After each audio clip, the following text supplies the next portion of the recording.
Welcome back to the Mail In Podcast. I am your host, Brett Merriman. To my right, lovely Sally deFries. Sally, good morning. How are you doing today? I'm great. How are you, Brett? Very good. Very excited. I leave today. If you're listening to this, I left Tuesday night for a upstate New York week, an upstate New York week.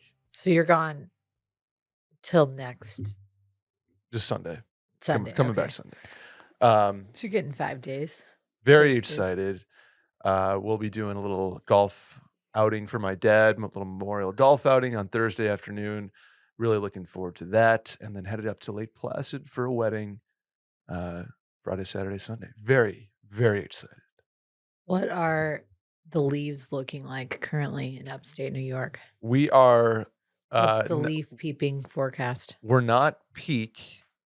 We are ascending to peak. Okay. We aren't even, I wouldn't even call it near peak according to the foliage report, which you had a great follow on Twitter. Mm-hmm. So there'll be ample change, but it won't be like the peak lit on fire. More red, more yellows and oranges than reds and golds. You're not getting a red tree. You're not getting a full red. You might get one here or there.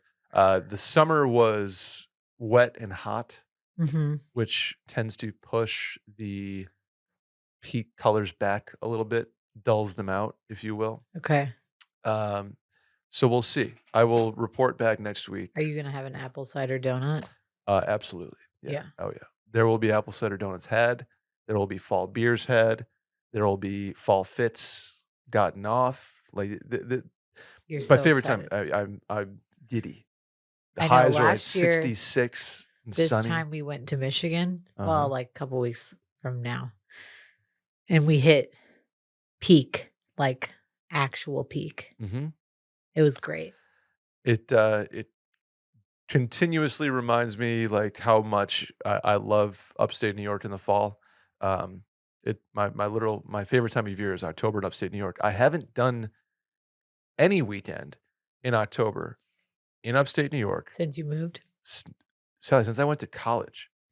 Oh wow! It's been and technically you're not doing it now because it's still technically I'm still not. I'm getting close. I got close last year, but I haven't done a weekend in upstate New York in October since college or since high school, which is like a decade plus, and that just hurts my soul. It is my favorite place to be, favorite time of year, favorite weather. You know how people like summer? Yeah. You should just autumn. I need to autumn in Saratoga. Just like use all your PTO next year to just go in October. I would love to work there. Like I would love to be remote in Saratoga for like 2.5 weeks, just the middle of October.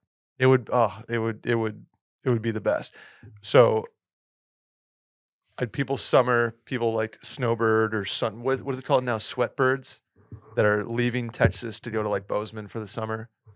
Oh, really? Is that what that's called? Sweatbirds or whatever there's 9 different names that the New York Times is going to try out before settling on when one. All of Texas relocates to Colorado / Montana. Yeah, go to Tally for the summer, dude. I'm gonna be an autumn bird. Be like Texas for the summer, Texas for the winter, and just Saratoga for like a month in the fall. Yeah, I don't care about like water sports or skiing. I just want vibes. You're just a vibe chaser. I want to go somewhere and be cozy for a month. That ties into my idea. I want to be a storm chaser. You familiar with storm chasing? But I want to chase like cold fronts and perfect weather. You talked about this last week. Yeah, just want to be like, 70 and sunny here. Crazy. You know what you could do? You could just move to San Diego. Yeah, I like San Diego. I've been a couple times. I really enjoy it, but I need change. Like you need the chase. I need to like. You just get beaten down over the head by perfect weather, and then you don't appreciate it. I want to be like hot and muggy and humid and have that cold front come through, and you're just in a moment of bliss. Okay, it's just fantastic. So I need change and I need seasons. Brett, noted not Southern California fan. No, hate it. Okay. No, just kidding. I would. I certainly like to visit. I don't know if I could live in Southern California. I'm sure I would do just fine. Lots of smog. A lot in of LA. smog, yeah. Yeah. I No, don't know. no marine layer though. Noted. Correct. Noted, no marine life. I had to spend more time on the West Coast. I've only done There is a marine layer.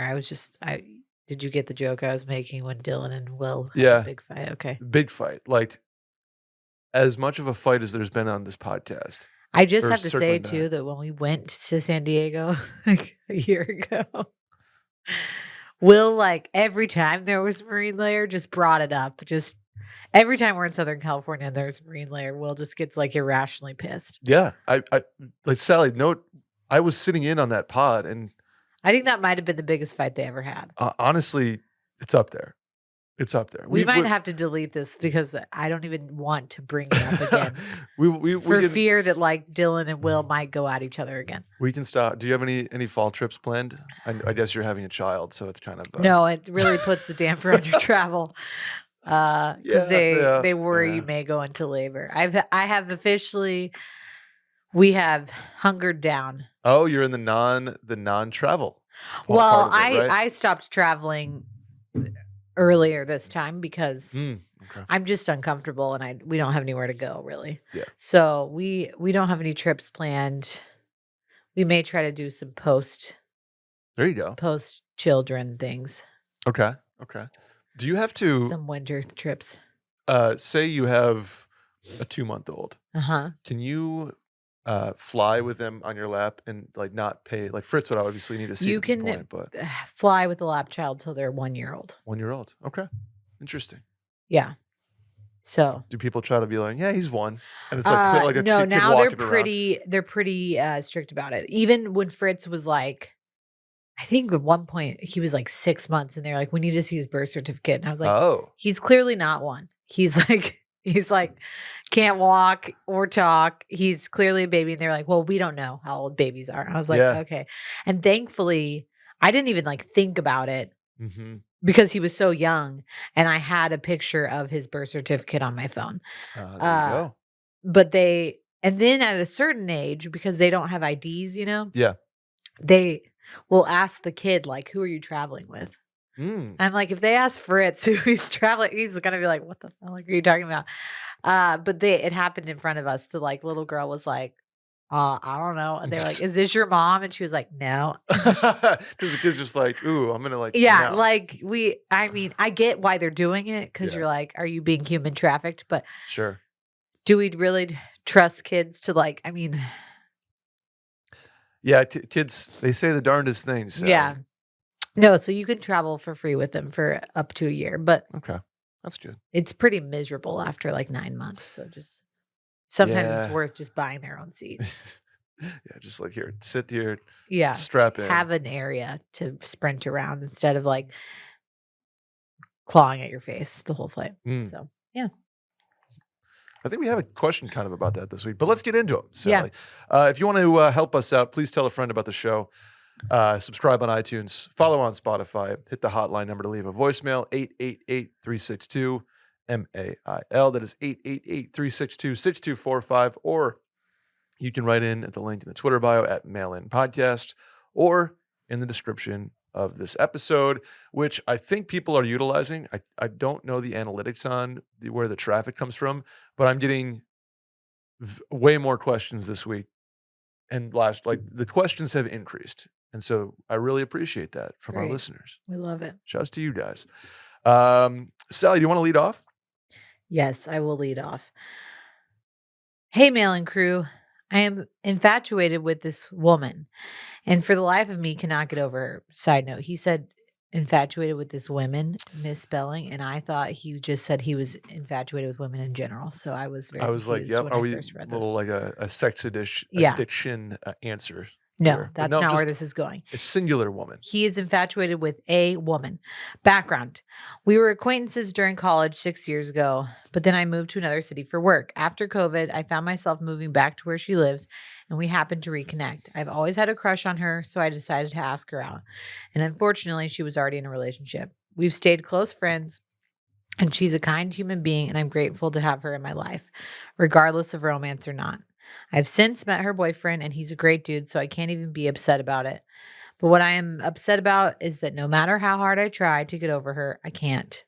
It's so bad that it's totally affecting my dating life because I compare everyone to her and fear entering a serious relationship on the slim chance she breaks up with her boyfriend then magically falls in love with me. I know it's a fairy tale, so any advice y'all can give will be greatly appreciated. Thanks. Ah, Tough situation there. unrequited love. Yep, little unrequited love. But so my initial question was, okay, was there a college hookup ever? I don't Was think there any so. romantic feelings ever? Doesn't sound like it. Two, Randy, what's the meme? It's like You're just not giving me much here, bro. if What? if she's doing something like just work on yourself, King. That's I guess it's more about just the online trope in general. Focus on yourself, King. Focus on yourself, King. Yeah, Okay. that's the thing here is that if there's never been a romantic connection and it's just kind of acquaintances, I get the unrequited love thing. I get being hung up on somebody. I get the idea that you don't want to move on just in case there's like a she breaks up and all of a sudden you're 3 months into something new and you're like, "Oh my god, but I want to try that." You just have to you have to jump. You have to leap into that world of getting over somebody by one sort of losing yourself in self-improvement or self-worth or something like that. You can't just be hung up forever, especially in a situation where she's in a relationship. Yeah. And if you do find somebody new or somebody else, and I think you'll be surprised as to how it changes your mindset, Yeah. especially if you really like a person or love a person, or um, and I think that's just kind of what you have to focus on, whether you want somebody, period, or you want to be single. I don't know what that next step is if you're actively looking for somebody else, but I think the first step is just getting comfortable with being single, finding uh, solace and working on yourself or improving something about you that makes you or takes up your time versus pining over somebody. Yeah. I have two options here. Option one. Mhm. I'm not recommending this option. I'm just saying it's an option.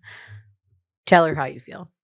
Okay. I don't think this is a good idea in this sense because But it certainly causes some like it it gives closes you probably a some gate. closure. Right. Yeah. The reason I don't think this is a good idea is because it doesn't seem like this is like a back and forth deal. It feels very one-sided. Mhm. So I Okay. think it probably is going to catch her off guard and not lead to anything. But if it's going to lead to anything, it's going to be her probably turning you down and then you having enough closure to move on / embarrassment. Honestly, fair. Yeah. But you're going to ruin any relationship with you have with her and her boyfriend and Yeah, the friend thing will be probably some fallout with some friends. sure. I'm not saying that's a bad idea. I'm just saying it's not fully necessary, but if it's like the only thing that's going to keep you from being like I can't move on with anyone else for the fear that she might Mhm. have one day love me, then it might be that's your like absolute last resort, pull trigger, Yeah. light the fire. Right. Um I say that because I think all of us, not all of us, many people have had one person like this in their life, Mhm. but it's usually someone that you have been like romantically involved with. Sure. The acquaintance part of this is And interesting. I'm not saying that like, oh, you're a loser because you're only an acquaintance, but Mhm. everybody has been probably at some point in their life, whether it's for years or like a month or just a day while you're on vacation in Miami, like are infatuated with somebody. You're just like, this is the thing about option two. Option two is that you just got to get over, and it does take time, but you have to start talking yourself into like, I'm putting this person on a pedestal that I have like no I mean you're friends with her, you're her acquaintance, you were acquaintances in college. I don't know how close you are now, but even as close as you think you are, even if you're like her best guy friend, Mhm. you have never been in a relationship with her. And arguably anybody who's in some sort of unrequited love situation has not been in like a real relationship unless they're like exes. Sure, you are fully going on the idea of something Right. here, and You're that totally making plans, um, deciding your future, changing your mindset, etc., based on what you think a relationship with this person might be like. Mhm. There is always something. Like it doesn't matter how well you know this person. You haven't like lived with them yet. You haven't talked to them about their morals and religious beliefs. You don't know all their back family drama. And I'm not saying that that might change how he feels about her, Mhm. but it's very easy to put someone that you are not in a relationship with on a pedestal where you're like, that's it. This is it for me. Totally. I Totally. mean, that's like how people get obsessed with celebrities, you know? Absolutely, Because you yeah. think like I'm in love with this person, like they're perfect for me, but in reality, you don't actually know. You know their character on a show, or you know Right. their character on like in a movie, like, this is to me, I get where this guy's coming from, and I think the easiest thing to say is just, 1, time. Yeah.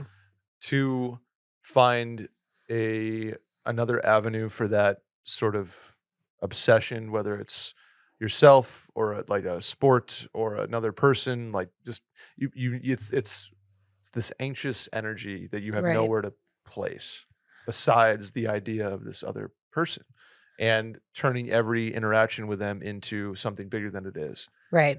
And it ends up being unhealthy unless you do wanna go the nuclear route and be like, "Hey, I'm in love with you," Yeah. and deal with that fallout. I think the biggest issue with unrequited love in general is that usually there's no like being scorned or someone cheated on you or you were together and then decided that this relationship doesn't work because Mhm. you've never had a moment Right. that leaves you being able to move on. Mhm.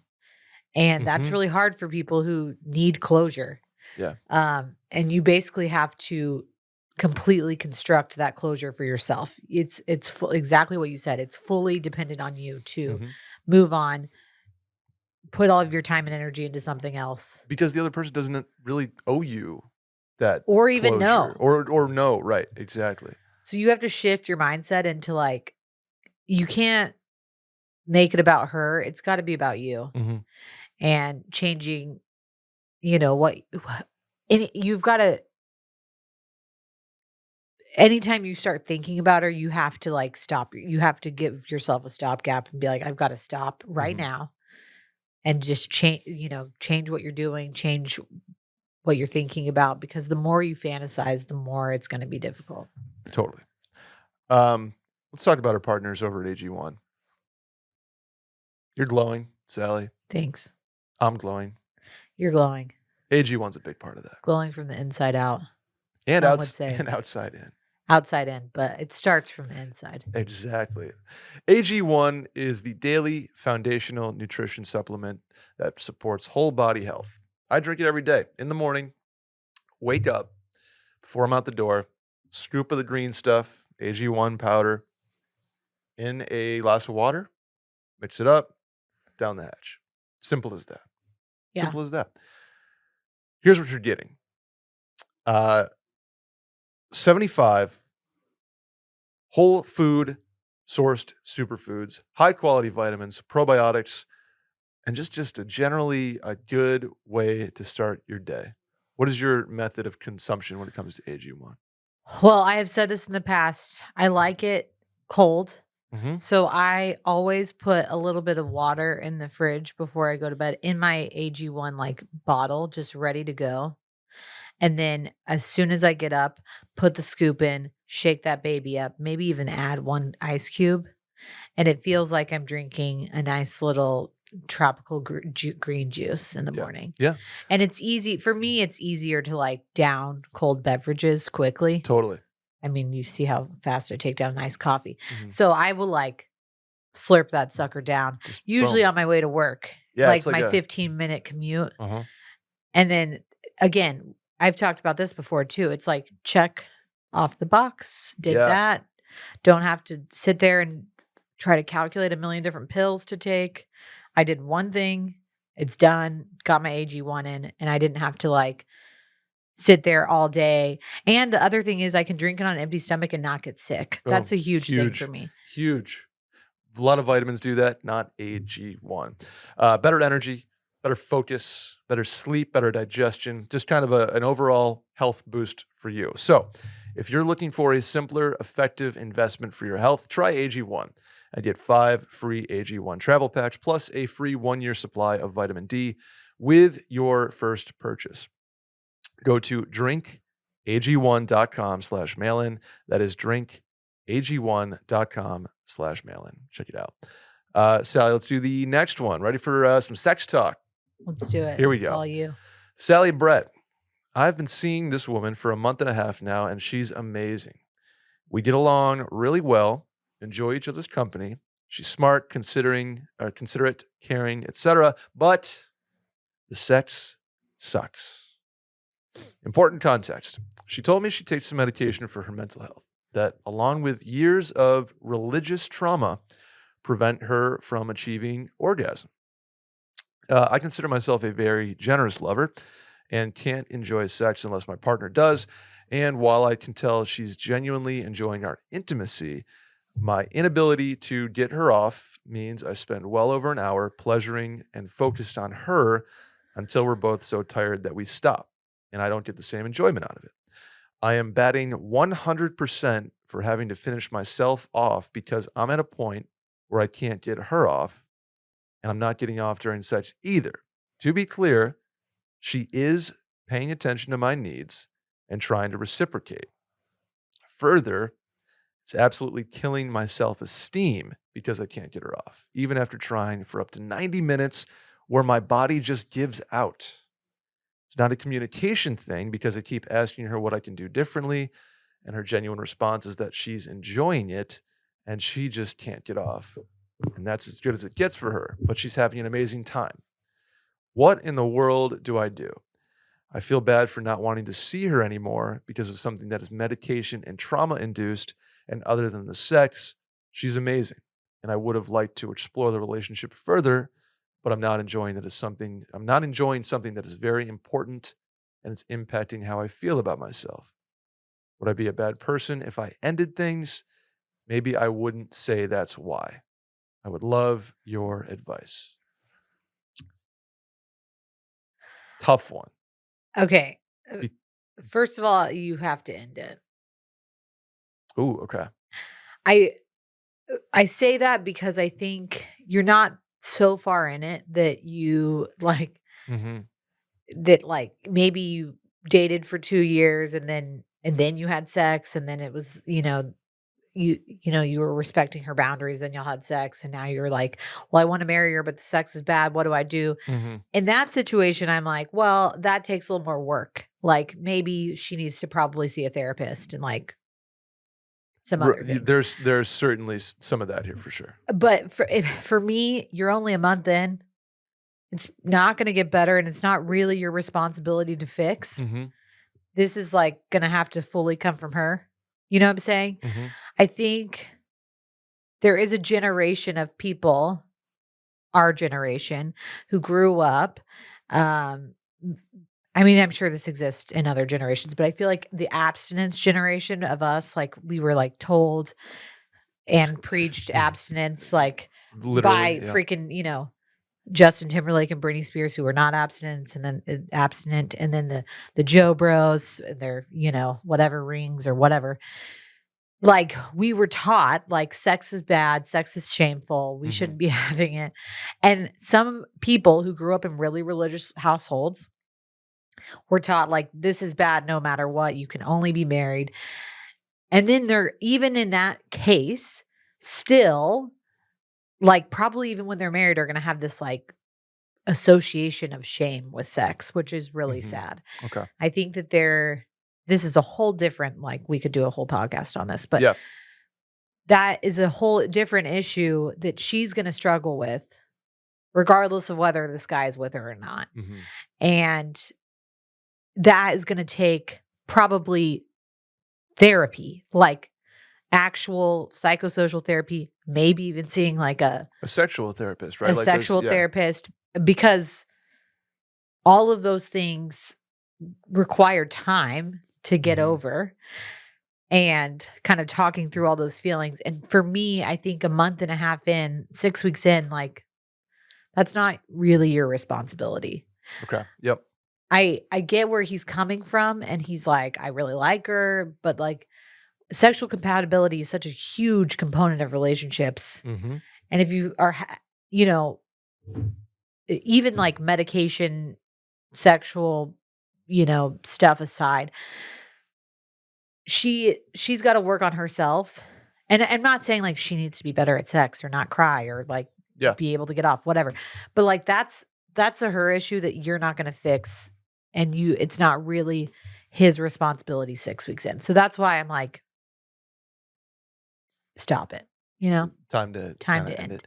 Yeah, I think let me analyze it from kind of like the guy's perspective too, because there's a part of me that says if you both are or if she's enjoying it, maybe focus on the enjoyment rather than sort of the ego part of it of getting her off. And I get where he's like it's almost like a competitive thing Yeah.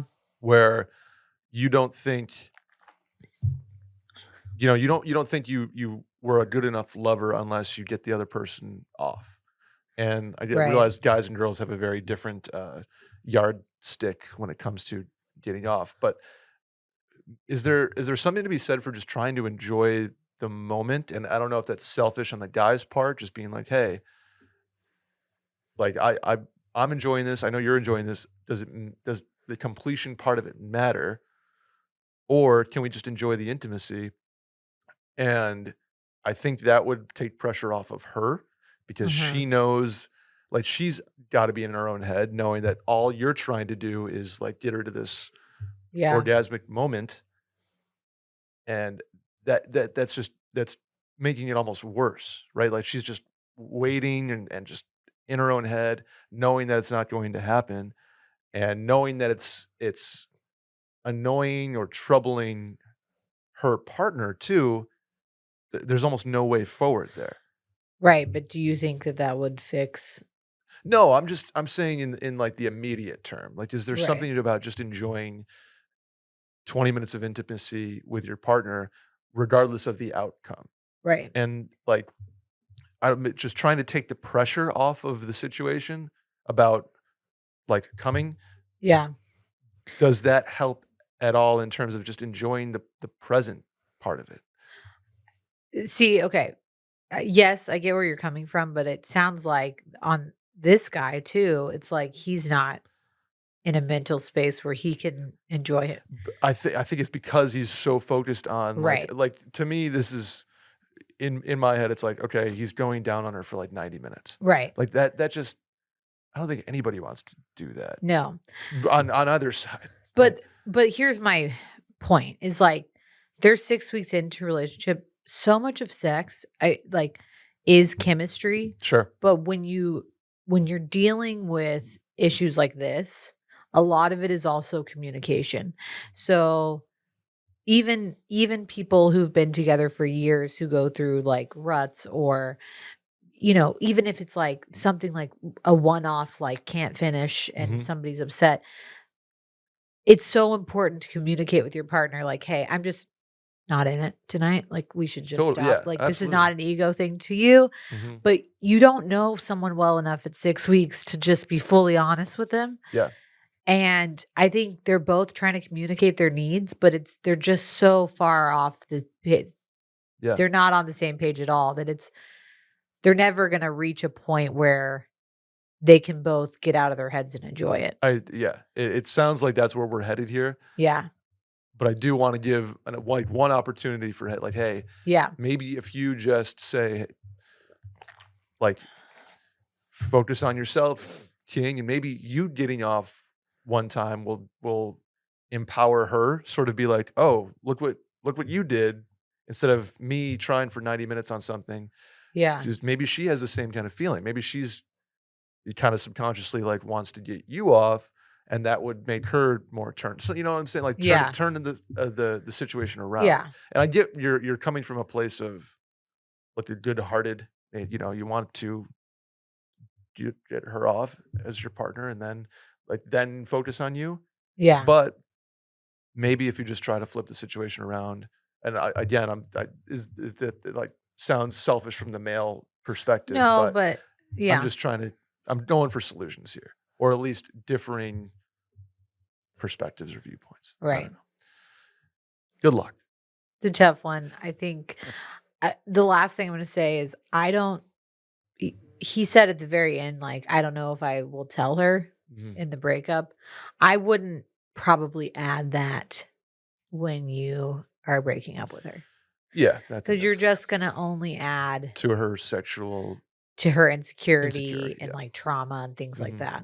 I mean, I think you can say stuff like the chemistry is kind of Just off or yeah. whatever, Mhm. but you don't need to be like, I can't get you off and that's the reason why. Like that's just going to only further the trauma, you know? Yeah. Totally. Next one. Yeah. Sally, This one's directly to you, by the way. my friend is in love with me. I'm a 30-year-old male. She's a 29-year-old female. And I love her, but the girl won't get out of her own way. We've been friends for a decade, and I know her like the back of my hand. We tried to date last year for a month, but went way too fast and ended up in an ugly fight. We talked after and decided to stay close friends. Well, every time we hang out, the chemistry is still there and the flirting is constant. We talk every day. The only issue is the girl can't say no to anyone. She's a teacher and works insane hours because she won't say no when asked to volunteer. She also won't say no to any of her 1,000 friends. I have to make plans with her a week in advance. When the day rolls around, she also made plans with 2 other people, and I ended up canceling because she gets so stressed and tries to fit everyone in. It causes her so much anxiety. Sometimes she ends up canceling on everyone. All I can get her to commit to is consistently lunch, which isn't that romantic. Sally, as a former overscheduler, how do I get this girl to commit to a night out? Okay, this is kind of a two-pronged question. Okay. So also, she's in love with him, and he is also in love with her. That is what he says. Okay, They've tried the dating thing, and now it sounds like he wants to try it again, but she's and we're she having can't. scheduling issues. Yeah.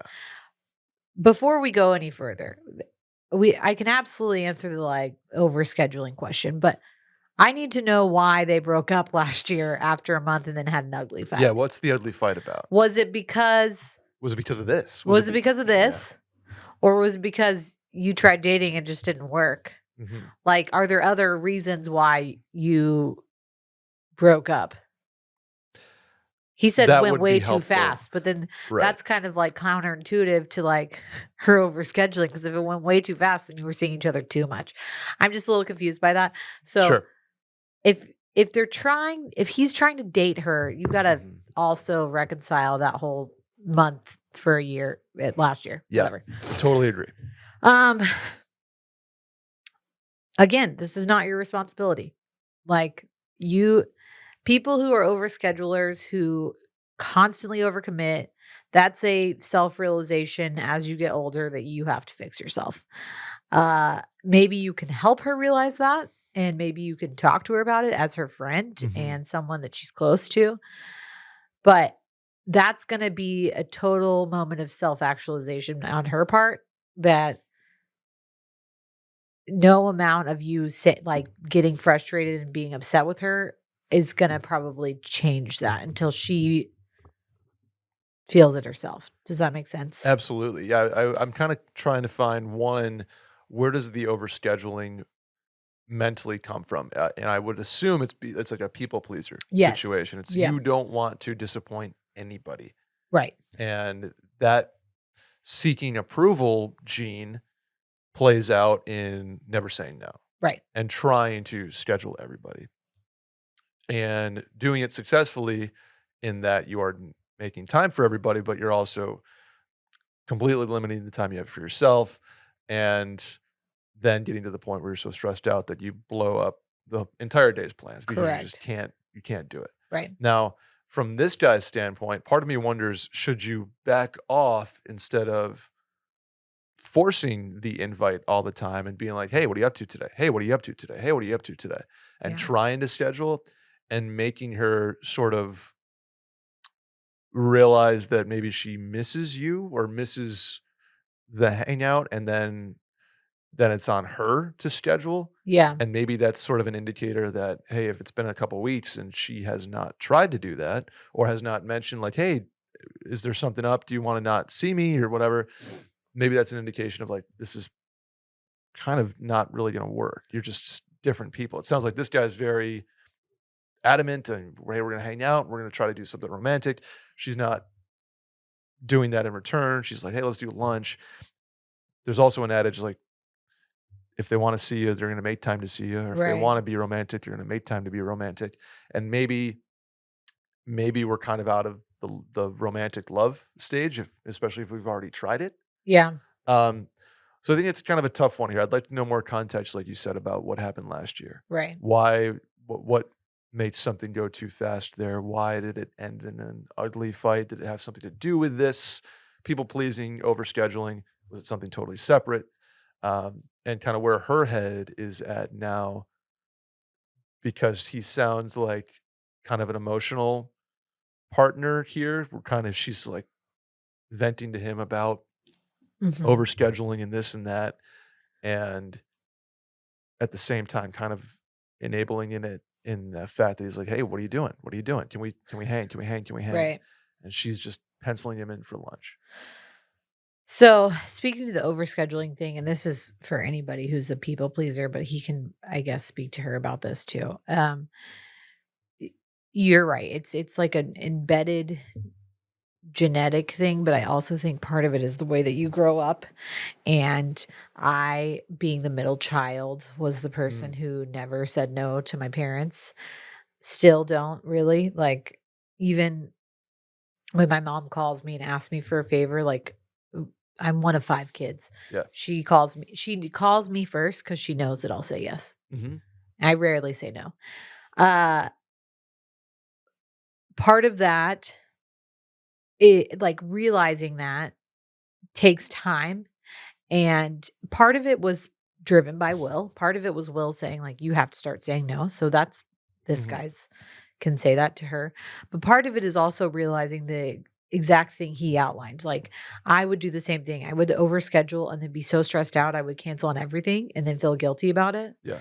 And I started realizing as I got older, and especially when I had my own relationship, my own job, my own, grad school, kid, etc.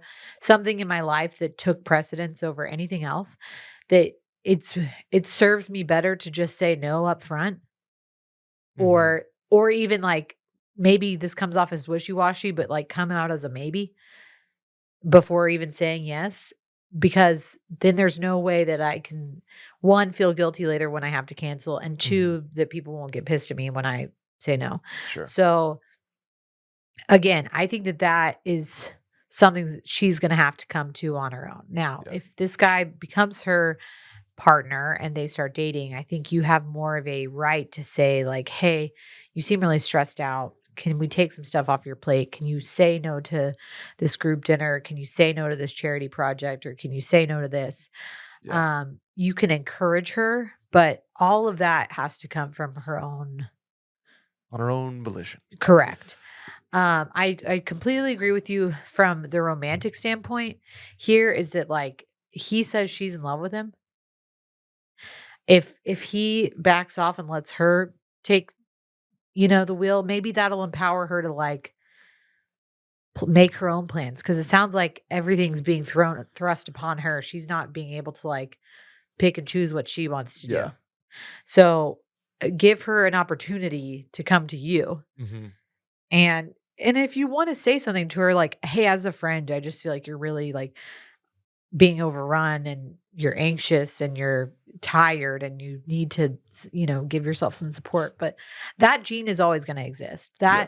That part of me still exists. Like even with work, when I'm like very ill and I have to call out and be like, "Hey, I have the flu. I'm not gonna Mhm. be at work."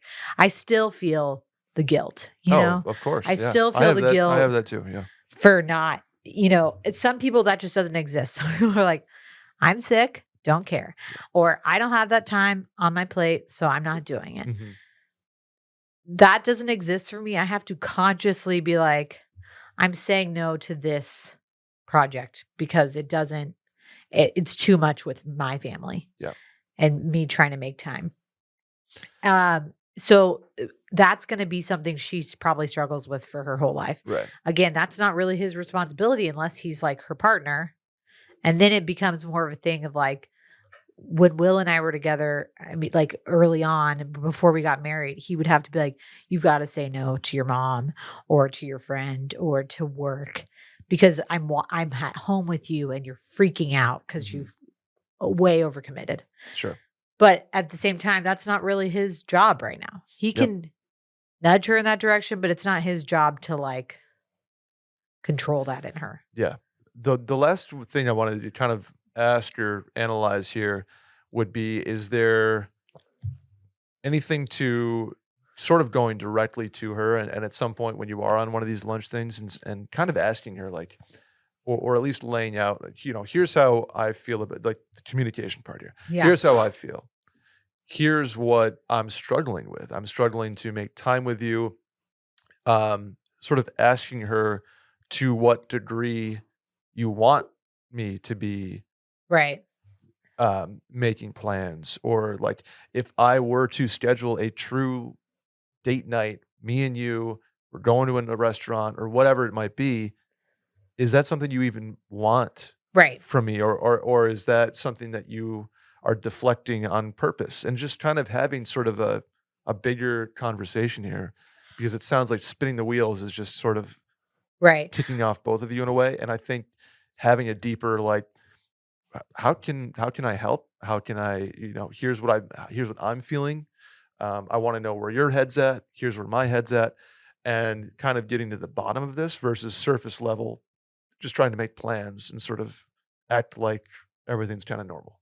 I agree. That's why this question is kind of like a two-pronger because Yeah. there's two parts to it. You've got to like suss out the whole romantic angle of it first and really like Yeah. settle on how you actually feel about each other before Mhm. you also address her need to overcommit. Yeah. You know what I commit to, Sally? Your hair growth. My hair growth. Shouts to Nutrafol. Our friends over at Nutrafol are the best. They are just a daily way to improve your hair and also skin and nails. I'm See very my hair? pumped about Nutrafol in the postpartum period because your girl lost hair Mhm. the last time, Mhm. and I'm already ready to combat that with Nutrafol. Well, you don't have to choose between better hair growth and your health, Sally. Nutrafol provides a whole body health approach for men and women that promotes healthier hair. No drugs, no compromises, just better hair. Men think losing their hair is inevitable, Sally. I want to lose these locks here. Kind of coming in nice. Yeah, you've got like kind of a mullet situation happening right Yeah, now. we'll see. We'll see about it. Thanks to Nutrafol. Take control of your hair's future with Nutrafol's science-backed hair growth supplement for men. Did you know, Sally, that 80% of men will experience hair thinning at some point in their life? I did know that. Yeah, well, it's Yeah. normal, but doesn't have to be your fate. Get ahead of thinning with Nutrafol. They're the number one dermatologist recommended hair growth supplement, clinically shown to improve your hair growth, visible thickness, and visible scalp coverage. Their hair growth supplements use physician formulated natural science backed ingredients, and their drug free patented technology provides consistent, reliable results without compromising your sexual health, which is important as some hair growth medicines, I'll say that, they do. Yeah. Go to Nutrafol.com/men to take their hair health wellness quiz. Identify the causes of your thinning hair, and Nutrafol will give you a personalized plan for better hair health through whole body wellness. And it works, by the way. In a clinical study, 84% of men showed improvement in their hair after 6 months taking Nutrafol's men's hair growth supplements. So here's the deal. Take the first step to visibly thicker, healthier hair. For a limited time, Nutrafol is offering our listeners $10 off your first month's subscription plus free shipping when you go to Nutrafol.com/men and enter the promo code MAILIN. Find out why over 4,000 healthcare professionals recommend Nutrafol for healthier hair.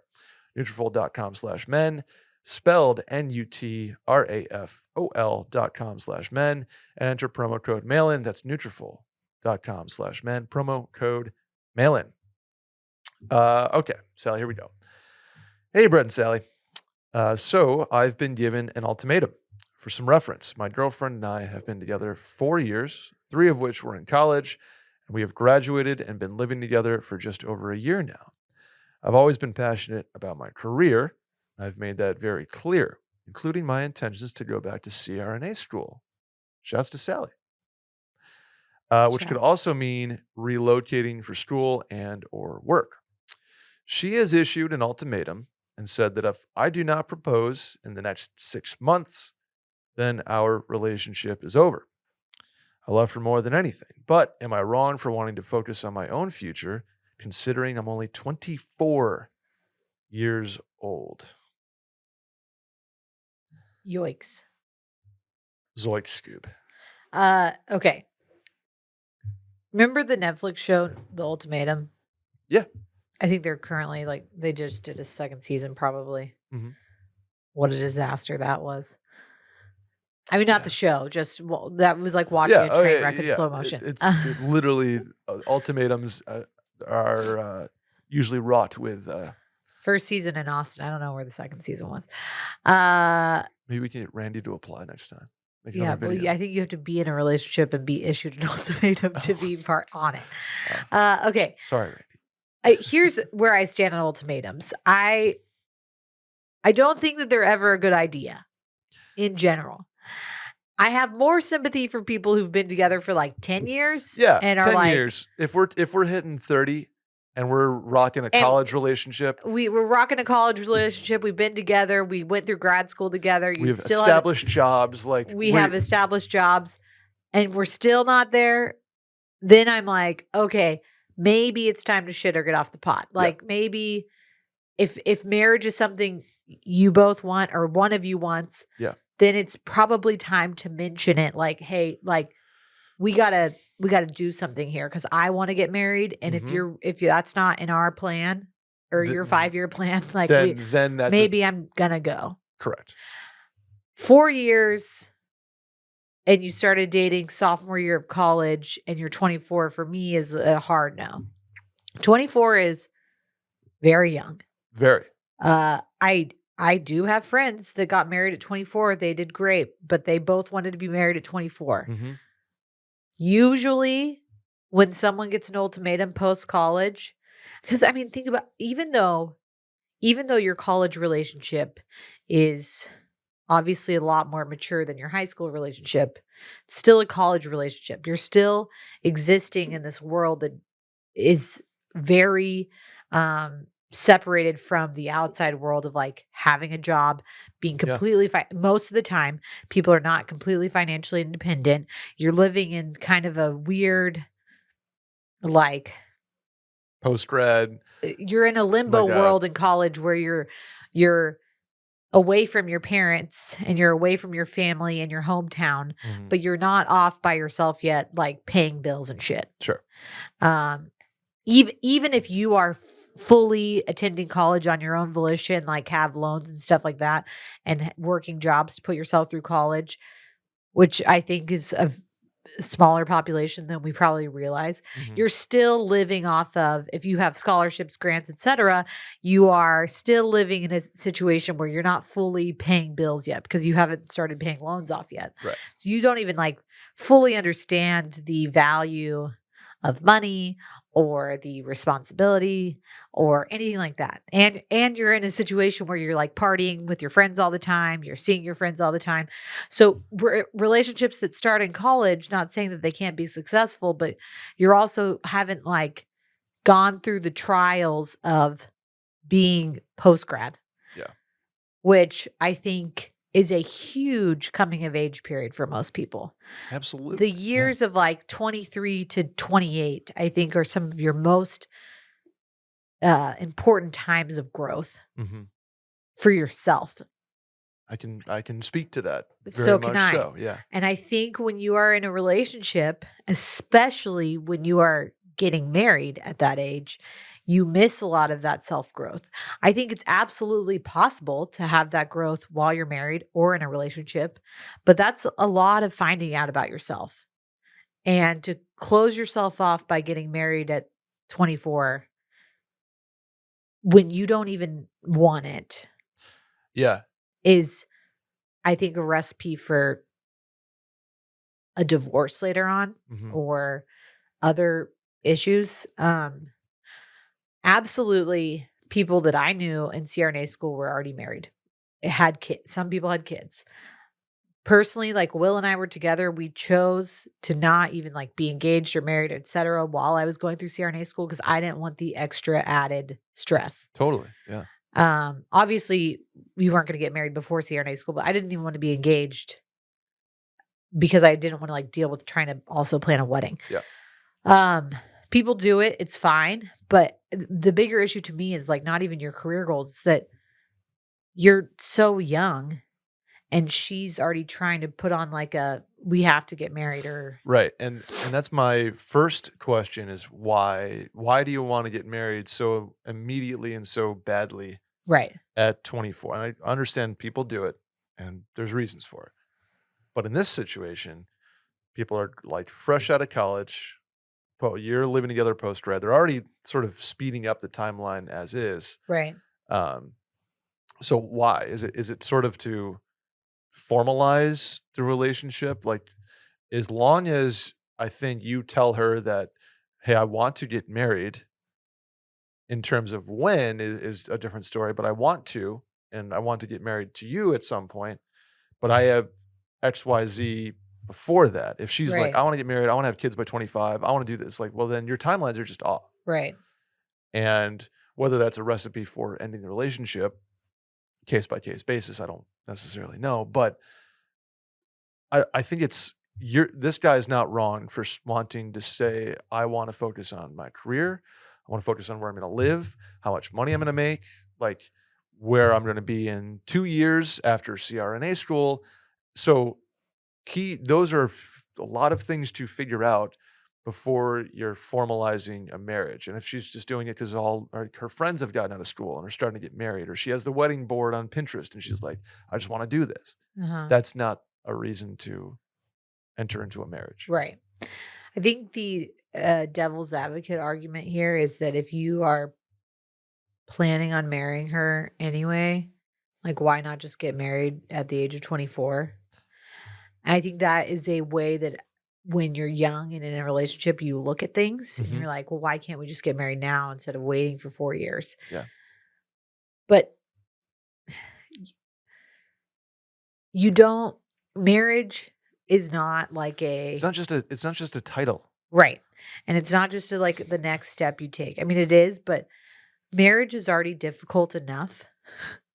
And marriage doesn't have to be, I mean, people say that they're like the first year of marriage really rocks your shit. I actually felt like the first year of marriage for me and Will was like pretty great. Mhm. I mean, given the like global pandemic and things like that, but Yeah, outside of that. but like some people were like marriage was tough. And then some people are like, I was fine. And I think part of the reason that some of my friends feel that like it wasn't as hard as it wasn't as big of an adjustment is because they were older Because they're fully formed adults. adults. Like Totally. because to go because it doesn't matter whether you're in a relationship and committed and things like that.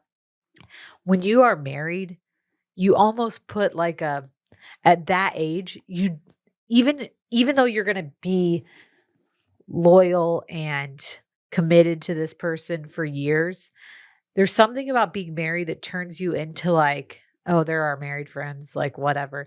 You just like lose the ability to explore for yourself. And I'm not saying like going and exploring and like cheating on your significant other. I'm just Mhm. saying like being able to like still maintain your life, work on yourself, work on your job.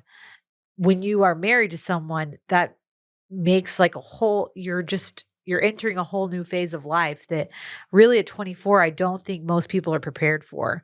And you're looking to close yourself off, and I'm not talking about romantically. I'm talking about like socially. When you do Socially that, and like by the letter of the law, like there's a lot of things that like yet you're becoming like a household before you have 4 different other things figured out. Where you're right, gonna live, like, what's your budget gonna be? Like, this is sort of a parent-dependent marriage, right. I like, you're not think an independent person yet. when you especially if you have career aspirations, I think it's absolutely fine to be like, "I'm not ready to be married until we are financially stable on our own Totally, yeah, completely." And it doesn't matter if the parents are gonna pay for the whole wedding right, and none of it falls on you, like, for me, I was like, "I wanna be independent yeah. by myself, not not stressed out about the wedding cost or getting loans or anything like that." I just think this is a big red flag, This sounds personally. like she wants to play house, like Right, and it sounds like probably some of her friends are probably getting yeah, totally, engaged. and They probably went she to has him. the Pinterest wall, and, like, it sounds like she wants to do the marriage for social media, basically, Right, and for the wedding. for the wedding, yeah, I think this is an absolute like, "Hey, here you sit down and have a conversation. Here's the reasons why we're not gonna get married, or I'm not gonna propose to you in 6 months. mhm, I hope you're okay with that. I would love to work through that with you. I wanna be with you, but I am not in a place of growth myself where I'm ready to be married." totally, boom. Boom. And find out where her reasons are as well. Right, right. Next one? Hey, Mail and Gang. This question may be out of your demographic, but I'll give it a shot. I have a teenage son, his senior year, who doesn't have much ambition. Most of his friends are looking forward to college next year, but he's not interested. We've tried to motivate him, but he seems content on working his high school job and taking classes at a local tech school. My wife says there are many paths and to let him find his way. So the question is is this a me problem and should I be patient and give some space, or a problem that needs attention? I'm sure I'm putting a lot of pressure on him and this is becoming a sore subject, but scared he'll miss out on opportunities by not being more ambitious. You ready to give some? Some parenting advice that I'm wholly unqualified to give, but I think I can come at it from like a son standpoint. Okay. You know, like closer to the teenage son than I am to a teenage son dad, I Yeah. guess. Okay. And my first reaction or my first question here was, is this a son rebelling, or is this a son who truly just hasn't found something yet? Right. You know, are you rebelling against pressure from your parents? Are you, as the kid, are you um, like, fuck you, dad? I just want to sit. I'm gonna sit in my room all day because I know it's gonna piss you off. Like, is there some Yeah. sort of anger, angst, rebel attitude Just in here? his yellow card blink 182 face. Totally. And in that case, you need time and let off the gas a little bit, dad. Yeah. If it's a case of just truly like boredom or lack of ambition, just school doesn't work, doesn't compute. Maybe he loves welding or something like that. Then it's to me enriching that path for him and saying, "Well, okay, if you want to do that, let's find the best path for you, and let's stoke that curiosity or stoke whatever that the kid really enjoys doing or really shows sort of a curiosity, gets out of bed for. The only thing I can't do is video games. Like if my kid's like, I just want to play video games 12 hours a day. If my kid wants to play 12 hours of video games a day and he's like, I want to be a YouTuber, Let him stream, Brett. I just don't know if I can let that happen. Um, but I think it's either you figure out what path are we going? Do we have to work on a rebelling child, or do we have to work on enriching a child's curiosity because he's bored in the current state of things and Yeah. changing that and creating it?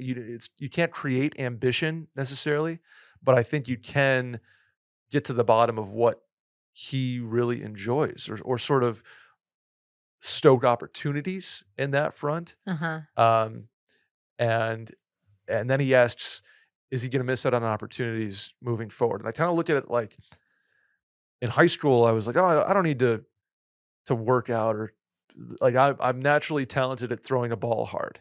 Well, it Yeah. turns out I wasn't naturally talented enough to not work at it 24/7 and Right. throw a ball harder, so I didn't advance my career athletically. I think there's probably a parallel when it comes to opportunities in life from a vocational standpoint.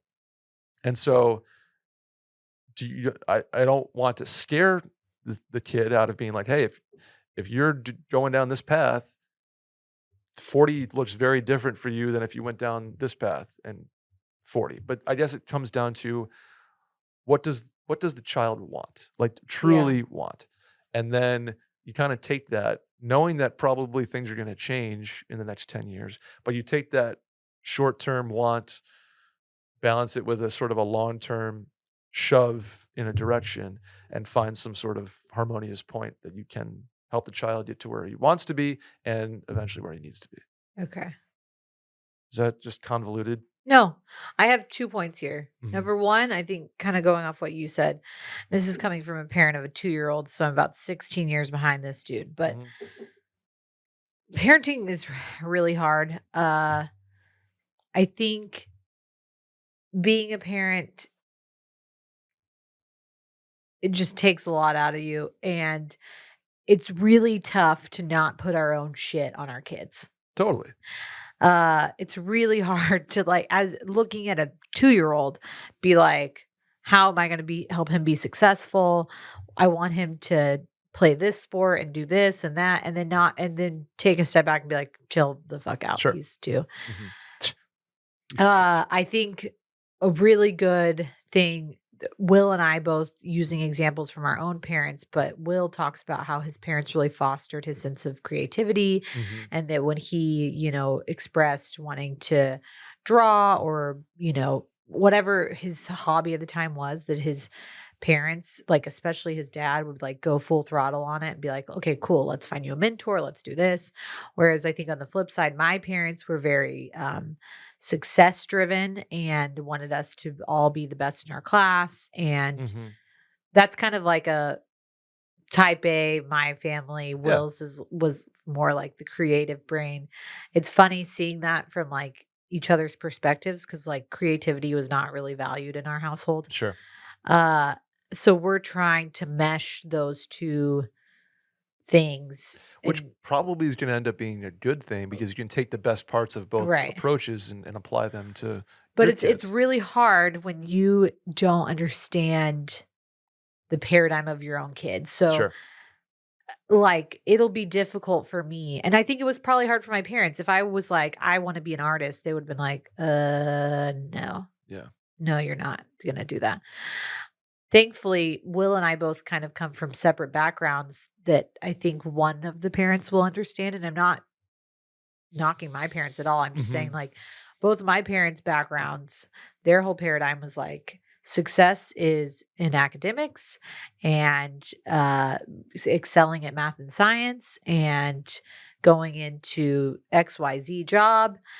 I think that there already is kind of a shift away from universities. And I Sure. think in the next few, probably decades, we're going to see a big shift towards people going back to like just like apprenticeship jobs. Like we need plumbers, we need electricians. Those people do really well.